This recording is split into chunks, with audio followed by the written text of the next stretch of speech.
तुम बेहतर है कि मेरी बात मान जाओ, वरना मैं तुम्हें इससे भी ज़्यादा जलील करूँगा, इससे भी ज़्यादा तुम्हारे साथ बुरा होगा। तो क्योंकि गांव की मेंटेलिटी थी, लोग यही समझते थे कि लड़कियां ही शायद पहले हाथ पकड़ाती हैं तो दूसरे हाथ पकड़ते हैं। अस्सलाम वालेकुम नाज़रीन, मैं हूं आपका होस्ट हमजा सलीम चौधरी। नाज़रीन, आज हम मौजूद हैं पाकपतन के एक गांव में। हमारे साथ एक नौजवान लड़की मौजूद हैं। इनकी जो आप बीती हुआ हम इनकी ज़बानी सुनते हैं। जी अस्सलाम वालेकुम।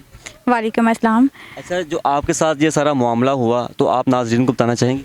जी बिल्कुल, मैं चाहूँगी कि सबको पता चले कि अगर आप लोगों पे ऐसा डिफ़िकल्ट मोमेंट आए तो आपने कैसे उससे सर्वाइव करना है। बेसिकली मेरी स्टोरी ना थोड़ी सी डिफरेंट है। जैसा कि आपने बताया कि मैं पाकपतन के गांव से हूँ, तो गांव की मेंटेलिटी और गांव के लोगों की सोच ना इतनी ज़्यादा ब्रॉड माइंडेड नहीं होती।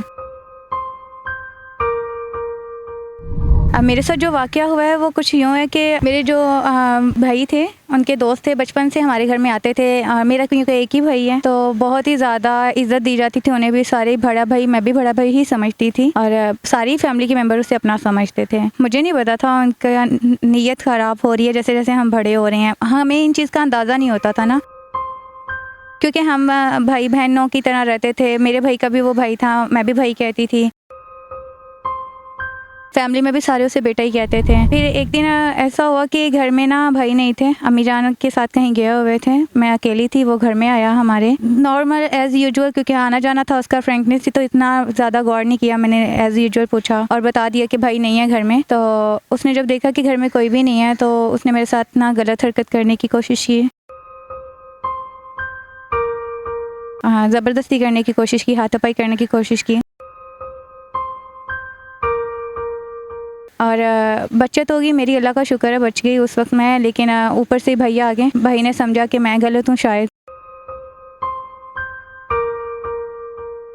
मैंने आपको बताया ना, हमारे घर में उसका एक अलग लेवल था। हर बंदा उसकी बात पे ना यकीन करता था। वो जो कहता था सब उससे पहला हरफ मानते थे, बाकी हर बात में होती थी। उसने अपने घर में ना अपना बेस ऐसा बनाया हुआ था हमारे। मुझे अच्छी खासी मार पड़ी उस वक्त घर में ना। भाई ने मेरी बात पे यकीन नहीं किया। जब ये बात बाबा को पता चली और अम्मी को, उन्हें भी लगा कि शायद मैं ही गलत हूँ, क्योंकि गांव की मेंटेलिटी थी, लोग यही समझते थे कि लड़कियां ही शायद पहले हाथ पकड़ाती हैं तो दूसरे हाथ पकड़ते हैं। तो उसे तो किसी ने कुछ नहीं कहा, बल्कि उसे तो कहते सबने ऐसे साथ दिया कि जैसे उस वक्त मेरा साथ देना चाहिए था। लेकिन मुझे सभी मारने पे आ गए, क्योंकि बात इज़्ज़त पे आ गई थी। और इज़्ज़त के मामले में हम गांव के लोगों को कत्ल भी कर दें ना, लड़कियों को कत्ल भी कर दिया जाए तो इशू नहीं समझा जाता। काफ़ी भाई से पहले पिटाई हुई, फिर बाद में बाबा आए। बाबा ने भी अच्छी खासी की भाई ने, और बाबा ने ना मिलके फिर मुझे मारने का प्लान बना लिया। ये अगर अब हमारी इज़्ज़त में रहने के काबिल नहीं रही तो इसे अच्छा है कि मार के ना दफना दिया जाए, किसी को क्या पता चलेगा।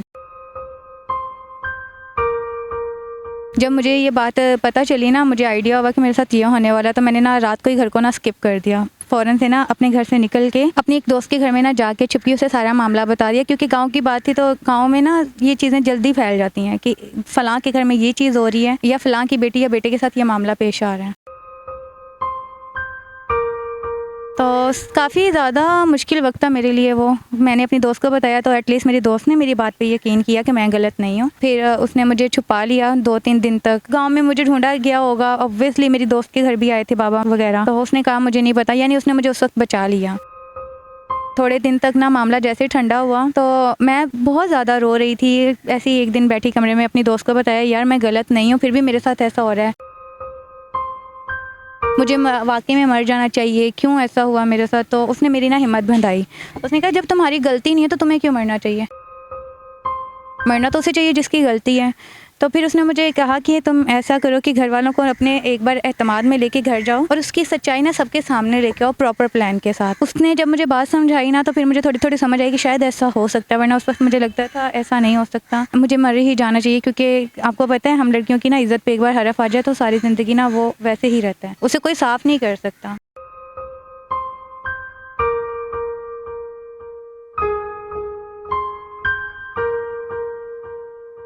तो मेरे लिए बहुत बड़ी बात थी कि मेरे अपने ही ख़ानदान में, अपने ही पेरेंट्स, अपने ही बहन भाइयों के दरमियान में पराई हो गई हूँ और कोई भी मुझ पे यकीन नहीं कर रहा है। एक गैर आदमी पे हर बंदा यकीन कर रहा है, वो भी तब जब मेरी गलती ही नहीं थी। तो मेरी दोस्त ने मेरी बहनों जैसा साथ दिया मेरा। उसने आहिस्ता आहिस्ता मामला थोड़ा ठंडा हो गया था, गुस्सा भी कम होता जा रहा था। तो उसने ना मामा को जाके मनाया, मनुआ बताया थोड़ा बहुत। एक बार उन्हें मार्केट में लेके आई मैंने, मामा के वहाँ पाँव में पड़ के उन्हें बताया कि यार मेरी गलती नहीं है, खुदा जानता है। बड़ी कस्में दी, बड़े बात बताए खुद। उन्हें ना बड़ी से बड़ी कसम दे के कहा कि मेरी गलती नहीं है, मैं बिल्कुल ठीक हूँ, गलत वो लड़का था। तो फिर आहिस्ता आहिस्ता 1-2 हफ्तों के अंदर अम्मी ने भाई को और अब्बू को भी थोड़ा सा मना लिया कि मुझे घर ले जाएं। तो फिर मैं घर गई हूँ। तो आहिस्ता आहिस्ता मैंने ना 1-2 माह लगे हैं मुझे दोबारा थोड़ा सा नॉर्मल होने में उनके साथ। तो इतना नॉर्मल हो गई थी कि भाई मेरी बात सुन लेते थे। तो फिर वही उसका आना जाना, ऑब्वियसली उसका आना जाना तो मना नहीं था, मना तो सिर्फ मेरा था। ऐसा हुआ कि वो ना जैसे ही मौका मिलता उसे, तो वो कोई ना बात करने की कोशिश करता, कोई ना कोई बात कर जाता कि जैसे पहले भी तुम्हारा किसी ने यकीन नहीं किया, अभी अगर नहीं कोई भी करेगा तो तुम बेहतर है कि मेरी बात मान जाओ, वरना मैं तुम्हें इससे भी ज़्यादा जलील करूँगा, इससे भी ज़्यादा तुम्हारे साथ बुरा होगा। तुम सोच भी नहीं सकती मैं तुम्हारा क्या हाल करूँगा। तो फिर मैं इस बात से ना बहुत ज़्यादा परेशान होना शुरू हो गई। फिर मैंने ना दिन रात सोचना शुरू किया कि मैं कैसे इसका ना मनहूस चेहरा पूरे घर वालों के सामने लेके आऊँ। तो फिर मैंने भाई को एतमाद में लिया। फिर आहिस्ता आहिस्ता मैंने भाई से ना कहना शुरू किया बातों बातों में कि वो मेरी बात का यकीन करें। अगर वो यकीन नहीं कर रहे तो मैं उन्हें प्रूव करके दिखाती हूँ, मेरा थोड़ा सा साथ दे दें। मेरे प्रूव करने में ना थोड़ा सा, ऑब्वियसली अगर उनका पार्टिसिपेट ना होता या वो नहीं करेंगे तो मैं कैसे प्रूव करूँगी। फिर भाई ने मेरी बात सुनी आहिस्ता आहिस्ता। फिर वो भी राज़ी हो गए इस बात पे कि वो मेरा साथ दें। उन्होंने मेरा साथ दिया। तो फिर हमने एक प्लान बनाया और उस प्लान के मुताबिक फिर भाई ने उससे फ़ोन किया कि मुझे आके ना घर से मुझे और अम्मी को पिक करने कहीं जाना है। लेकिन वो 1 घंटे के बाद आया। तो जैसे ही वो आया ना, भाई ना छुप गए। मैंने दरवाज़ा खोला तो मैंने उसे एज़ यूजुअली बताया कि भाई और अम्मी अभी आपका इंतज़ार करके ना अभी 5 मिनट पहले निकले हैं। तो उसने मुझे पूछा घर में कोई नहीं है? मैंने कहा नहीं भाई अब्बू तो गए हुए हैं। मैंने तब भी उसे भाई ही कहा। मैंने कहा अब्बू तो गए हुए हैं बाहर, तो घर में कोई नहीं है, तो अब जब वो आए तो अब आइएगा। उसने ना जब ये चीज़ देखी ना तो अंदर आया और उसने ना मेरे साथ बदतमीज़ी करने की कोशिश की। मैंने पहले तो उसे काफ़ी रोकने की कोशिश की, भैया क्या कर रहे हैं आप, आपकी वजह से पहले मेरे साथ ऐसा हुआ है, आपको शर्म आनी चाहिए, यानी कि थोड़ी सी बातें की। उसे और गुस्सा ताव दिलाया। वो अपनी औकात दिखाने पे आया। तो उसने ना जब अपनी औकात दिखाने की कोशिश की, उसने मुझे बाजू से ना सख्ती से पकड़ा। जो छुपा हुआ था ना एक साइड पे, वो फ़ौरन से बाहर आ गया। फिर उन दोनों की ना अच्छी खासी हाथापाई हुई। भाई के सामने भी चेहरा आ गया। पूरी फैमिली को ऑलमोस्ट थोड़ी देर तक अम्मी भी आ गई थी घर। तो पूरी फैमिली को ना सारा मामला पता चल गया भाई की, और उसकी अच्छी खासी हाथापाई हुई। वो इतने सालों का रिलेशन भी ख़त्म हुआ। और फिर भाई ने ना पुलिस को फ़ोन किया। पुलिस आई तो वो उसे ले गई। लेकिन एक चीज़ जो अच्छी हुई वो ये कि एक गलत इंसान से सबका पीछा छूट गया। अब मुझे नहीं पता कि वो इस वक्त कैसे हालत में है, क्या कर रहा है क्या नहीं, लेकिन अल्हम्दुलिल्लाह हमारी फैमिली जो है वो सेफ़ है। तो मैं यही सबसे कहना चाहूँगी कि अगर कोई ऐसा मोमेंट आए, कोई ऐसी प्रॉब्लम आए, तो ऐसे वक्त में डरते नहीं हैं। अगर घर वाले वक्त तौर पर यकीन नहीं भी करे तो उनकी साइकी को समझो। अगर आप उनकी जगह होते तो आप भी ऐसा करते। तो डरना नहीं चाहिए, ऐसी चीज़ों का मुकाबला करना चाहिए। तो जी नाज़रीन, जैसा कि आपने इनकी रुदात सुनी, अगर आपके ऊपर ऐसी कोई मुश्किल आती है तो आपने वक्त का सामना करना है, जबकि आपने बुज़दिल होकर पीछे नहीं हट जाना। फिर ही इस तरह के जो दरिंदे वो सामने आएंगे तो हमारी जो बहनें हैं माशरे में आगे बढ़ सकेंगी। अपने मेज़बान को इजाज़त दें। अल्लाह हाफ़िज़।